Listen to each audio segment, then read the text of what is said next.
What's up, everybody? Cosmic Crucible, round 3 here, going pretty well. 3 attacks left, 3 down, all have gone well.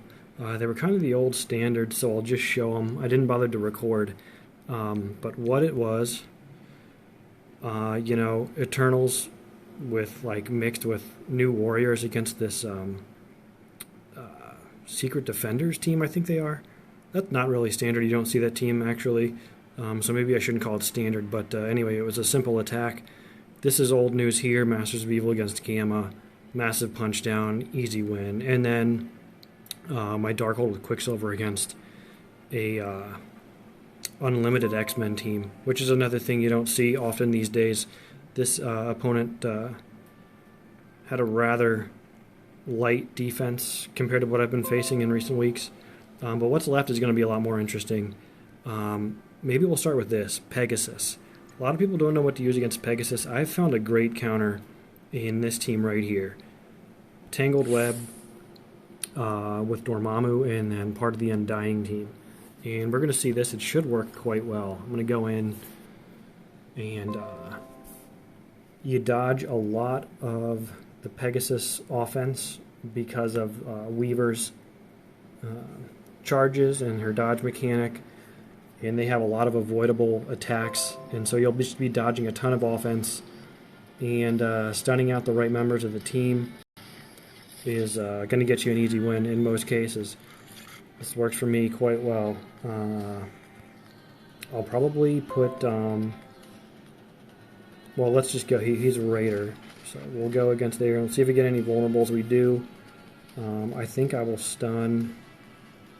Yeah, I think I'm going to go after Iron Man. He's significantly weaker than some of the others. At least Kestrel, I should say, is the biggest here.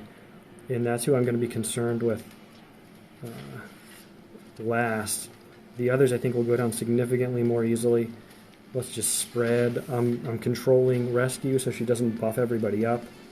She, of course, does a pretty good buffing up of the team. And I'd rather not let them get rolling.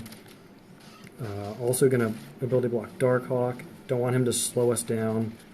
Going to avoid that offense right there, which is excellent. And it kind of doesn't matter what I do from here. I'm just going to go for here for the middle target to get damage on everybody. They're all killing each other and just falling apart at the seams now. Totally dodged that attack. Let's go right here. This will chain over to Darkhawk and kill him and center some damage on Kestrel. And everyone's gonna die here probably. And that was super clean, about as clean as it can go. You know, I punched down a little bit here, but this can punch up, it can punch across.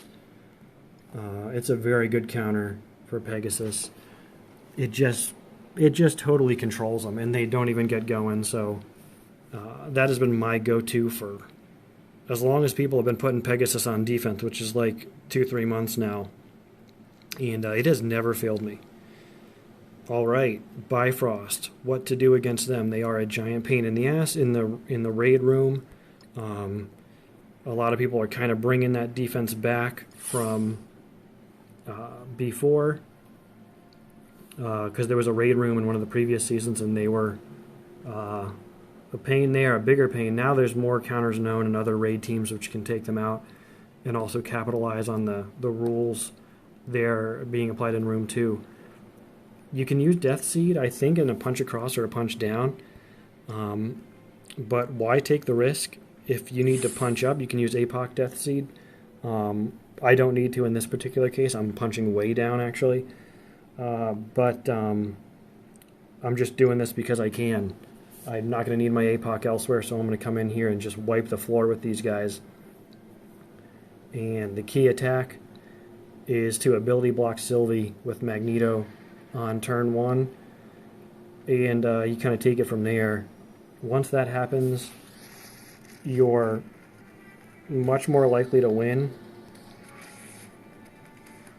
It will remove the buff, so she has an immunity, but that will get removed, unless her resistance is too high, of course. I'm going to go right after the Vol because I'm so overpowered here. But you don't have to do that.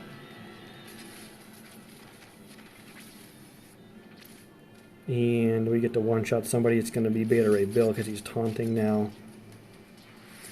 Nemesis did get stunned out. If that doesn't happen, it's nice to use his speed up ability, so the middle ability, or his ultimate. They're both good choices, but I think it's a little bit safer to go with the speed up, which will come from his middle ability, especially if you are not just kind of overpowering them. If you want to just go for the quicker kills, maybe the ultimate is better. But he was stunned, so it went a little differently than normal. Because he's usually like the second person to go after A.P.E.G.A.S.U. But there you go, took them down easily, and then there's one last attack left to do, which is going to be Xtreme X-Men, and my favorite way to counter them is to go with Superior 6. Now, Masters of Evil can work against the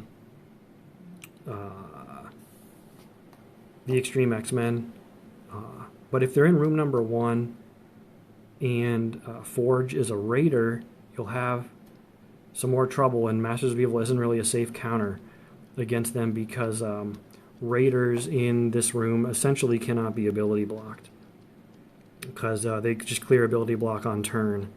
So if Forge is a Raider, it doesn't work, and that is kind of alluding to the fact that you need to ability block Forge and not let him get his ultimate off. If he does, it just sets them up, and man, they become a hard team to beat after he gets his ultimate off and all those buffs going. So whatever counter you're trying to bring in, you need an ability block on Forge, and you need to kill him as soon as possible. You also need to stop Gambit from just crushing you with damage. You know, he just dishes out a lot of DPS, and you don't want that. So trying to blind, stun, or offense down him is key, which you can do with the Vulture middle ability in many cases. So getting the offense down on him is huge. That's going to very much mitigate the amount of damage he does to your team over time. Turn rewind here, and some nice debuffs, some slows. Now let's ability block Forge. This is going to be the key point of the match. We get the ability block on him. Nightcrawler's also a pain in the ass, but you can't focus on too many characters. I find it's more important to control Forge than it is to control Nightcrawler. Now we'll get the blind on Gambit, so we're taking 0 damage, which is even better. And did anyone have like a defense down or something? It looks like maybe I could go after Sunspot here. He's defense down and suffering here, lower than 50% health. Let's just start going after him. I think Forge is going to be ability blocked for long enough that will kill him before he does anything. I'm going to buff my guys up with Shocker. Now the big turn rewind from Vulture. Absolutely love that attack. And we're doing very good. In very good shape here. Forge is getting a little close to popping off, but I'm going to stop him here. Very nice. Shocker getting some kills, which doesn't happen often, so nice for him. Good for him to get some kills. And just go for the double damage, get rid of one of those dodges. And now Nightcrawler's going to get to go off here a little bit. He's very hard to kill, even by himself. He just dodges everything. Is this dodgeable? Looks like it is, so I don't want to waste it. Let's stomp him. We resisted it. And now, man, this is killing my turn efficiency, but it's just the way it is. He is a tough character. And I think I have my special, yeah, so that'll do some nice damage. Because we are just barely chipping away at him slowly here. But now I'll do the ultimate. Okay. Basic. Mirror. Oh, a mirror image takes him down. And there you go. So let's see how I did overall. But you have 3 really clean counters against 3 of the toughest teams. And I think maybe the most unique is the Tangled Web against Pegasus. That works really well, man. It just shuts them down. 50,182. That's going to be a tough score to beat, but let's see how my opponent did. 50,166. So he also did very well, but just a little bit lower on the efficiency than I was. I'm trying to check the results here. I don't know why the button is not functioning. Defense. Let's see how I did. So he used his Superior 6 against my Xtreme X-Men 2, and he punched up pretty well. So good for him. 1.8 mil versus 2.2, and he was able to take me down, but with kind of low efficiency, and he did lose a character. He used Hive Mind against my Bifrost. So another good learning point there is Hive Mind.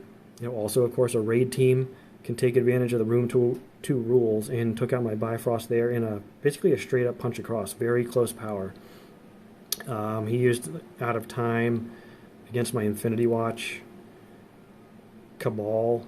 He has Cabal significantly built up and took down my sort of out-of-time hybrid-y team there in Room 4. So this guy's definitely higher TCP than me. I'll check that in a second. Masters of Evil against Unlimited. And, oh my goodness, he struggled mightily against my Secret Defenders with Red Hulk. He took in Secret Defenders with APOC, and they barely won. So that's a nice team I have in Room 6. It gets some wins or occasional wins, not a lot, but low efficiency a lot of times, and always absorbs one of the best teams from the enemy roster. So let's check this guy out. Ecthelion, ranking. Oh, he's only 51, so he's just a good Crucible player. I'm 48 mil, so he is higher, but not by a lot. He does have his Cabal pretty highly built up. So I thought maybe he was more like 60 mil TCP, but anyway, that was a good match. We both did well. I edged him out. 3 useful counters there demonstrated. Hope that helps. Tune in next time. Like and subscribe if you appreciate the content. See you next time.